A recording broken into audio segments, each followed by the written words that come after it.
Hai guys, selamat kembali ke Kupi-Kupi Go. Anda sedang menonton Kupi-Kupi Go Seram. Sebelum saya memulakan video pada hari ini, ingin saya war-warkan akan ada sesuatu yang akan menyertai kita di Kupi-Kupi Seram. Kita tengok apa benda tu. Nak tukar mana ni?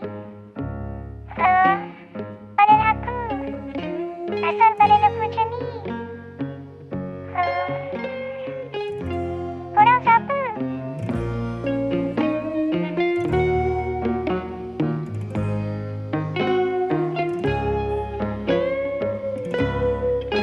Itu adalah sebuah patung yang bernama Tego. Apakah peranan Tego di dalam Kupi-Kupi Seram? Adakah animasi baru, co-host baru, ataupun itu adalah maskot baru? Saya akan reveal di episod yang akan datang. Tapi untuk hari ini, kita teruskan dengan perkongsian kita seperti biasa. Apa yang aku akan ceritakan ni mungkin kisah paling mengarut korang pernah dengar. Tapi itulah kisah yang aku dengar dari seorang rakan pemandu pelancong yang menceritakan kisah ni kepada aku beberapa tahun yang lalu.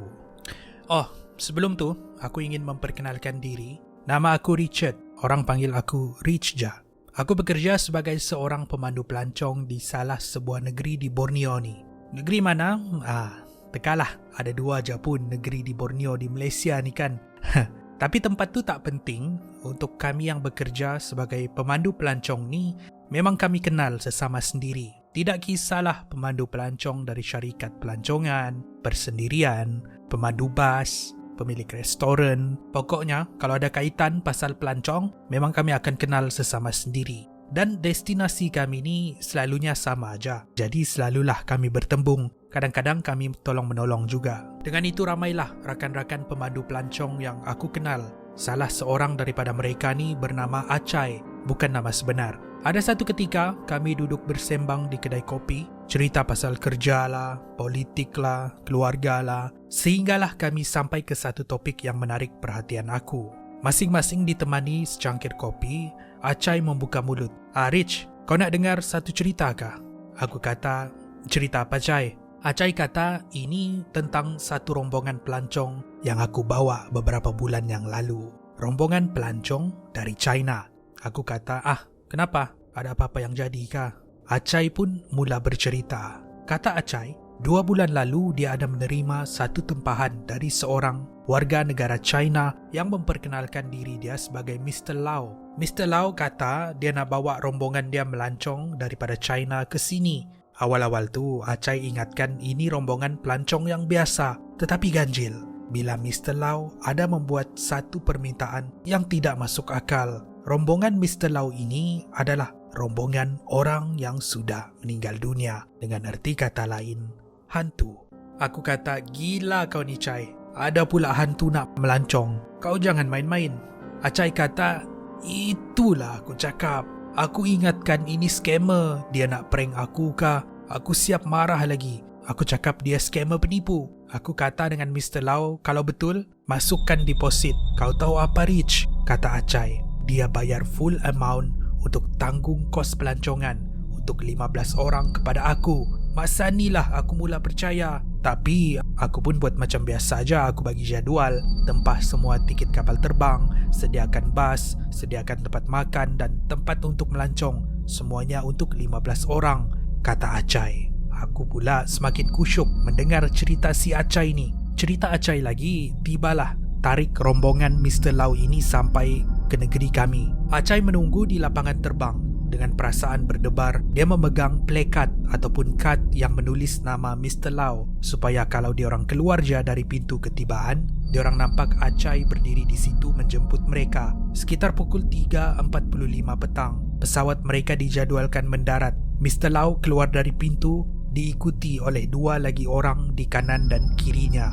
Di sinilah debaran Acai mula menjadi-jadi sebab memang betul Mr. Lau bukan membawa manusia, tetapi sesuatu yang kita tidak boleh nampak. Tempahan pelancongan dibuat untuk 15 orang, tetapi yang boleh dilihat hanya 3 orang. Kata Acai lagi, masa dia menghulurkan tangan untuk menyalam tangan diorang ni, tergetar-getar tangan dia. Berdebar memang tak boleh bincang katanya. Kata Acai diorang pun dah datang, jadi dia teruskan sahaja dengan rutin yang biasa. Acai kata lagi, Mr. Lau ni jenis yang tak boleh nak senyum. Muka dia ketat je.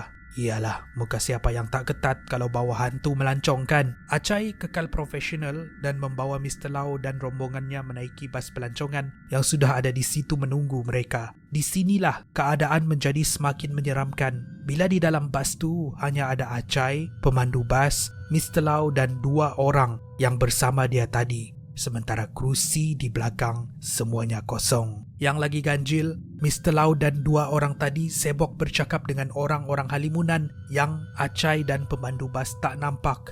Ini bukan sahaja membuatkan mereka keliru, tetapi juga orang-orang di sekeliling. Kata pemandu bas tu, Cai, ini kerja gila ni Cai. Walaupun begitu, dia teruskan rutin dia sebagai pemandu pelancong. Sepanjang perjalanan, dia cuba menceriakan keadaan. Dia jelaskan itu ini dan ceritakan sejarah kawasan yang mereka lalui. Tapi Acai kata waktu ni memang kekok gila sebab selalunya dia buat semua ni dengan orang yang dia boleh lihat. Tapi kali ni dia buat semua ni di depan orang yang dia tidak boleh lihat. Untuk hari-hari seterusnya lebih menyeramkan. Kalau mereka berhenti di restoran untuk makan, kerusi yang ditempah untuk 15 orang. Tapi yang duduk di kerusi hanya Mr. Lau dan 2 orang rakannya. Sementara kerusi yang lain kosong. Makanan tetap tersedia di atas meja untuk 15 orang, tetapi tiada orang pun. Ini membuatkan semua orang tambah kebingungan, tetapi Mr. Lau dan 2 orang tadi buat biasa aja. Begitu juga kalau di tempat penginapan di bilik hotel ataupun di rumah tumpangan. Bilik ditempah untuk 15 orang, tetapi hanya 3 orang sahaja yang duduk di situ. Begitulah untuk hari-hari seterusnya, sehinggalah Acai pun penat nak jelaskan kepada orang yang bertanya. Sehinggalah mereka tiba di sebuah restoran untuk makan malam. Seperti juga hari-hari sebelum ini, 15 kerusi ditempah, hanya 3 kerusi yang mempunyai orang, sementara kerusi yang lain kosong. Acai berdiri di dekat kaunter melihat rombongan hantu yang dibawanya ini. Tiba-tiba dia didekati oleh seorang lagi rakan pelancong kami yang kami gelar sebagai Arif. Arif tiba-tiba bersuara, Acai, Acai. Keras hati kau Cai, sambil dia tersengih-sengih. Acai yang terkejut dengan kehadiran Arif kata, Weh Arif, kau pun ada di sini bawa pelancong juga kah? Arif kata, iya, tu rombongan pelancong aku. Sementara dia menunjuk ke arah sebuah rombongan pelancong. Arif kata lagi, tapi Cai, hati aku tak keras macam kau bawa rombongan hantu. Acai pun hairan sebab sejak mereka tiba, dia tak bagi tahu sesiapa pun. Acai kemudian tanya, Arif, kau nampakkah? Arif hanya tersengih-sengih dan kata, ya, aku boleh nampak diorang semua duduk di kerusi. Ada yang tengah makan, ada yang tengok jam makanan tu, ada yang tengah berdiri di sebelah kau ni pun ada. Kau nak tahu yang mana? Punyalah, Acai terkejut bila mendengar Arif kata macam tu. Acai kata, kau biar betul Arif. Arif kata, aku tak tipu.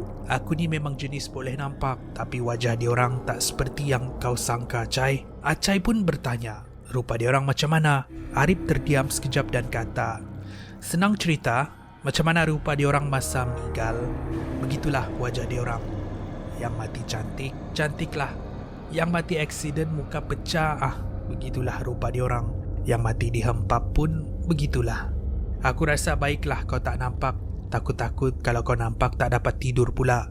Tapi Acai tak apa. Tu yang 3 orang tu, sambil Arif tunjuk Mr. Lau dan rakan-rakannya, itulah yang tengah kawal diorang ni semua. Jangan risau, diorang tak ganggu kau ataupun orang lain. Okeylah Cai, aku pun nak caw ni. Hati-hati tau. Sebelum Arif berlalu pergi menuju ke arah rombongan pelancongnya, kata Acai, jahanam punya Arif. Dia ceritakan semua ni buat aku makin takut. Sebelum ni aku pasrah aja. Aku dengar Acai cakap macam tu, aku tergelak. Sehinggalah hari terakhir, Acai menghantar rombongan tu ke lapangan terbang. Punyalah lega, sebab hari-hari pelik dan ganjil ini hampir berakhir. Tapi sebelum Mr. Lau dan rombongannya masuk ke ruang perlepasan, Acai sempat bertanya, kenapa bawa diorang semua ni melancong? Kata Mr. Lau, ini adalah permintaan daripada keluarga si mati. Acai pun malas nak tanya lebih-lebih. Mr. Lau ni pun bukan jenis yang banyak bercakap pun. Maka melangkahlah Mr. Lau masuk ke ruangan perlepasan. Sebelum Acai melangkah pergi, sempat lagi dia menjeling ke arah mereka untuk kali yang terakhir. Pada waktu inilah, dia melihat roh-roh yang bersama-sama dengan dia untuk beberapa hari ini. Matanya terbeliak, bulu romanya berdiri tegak.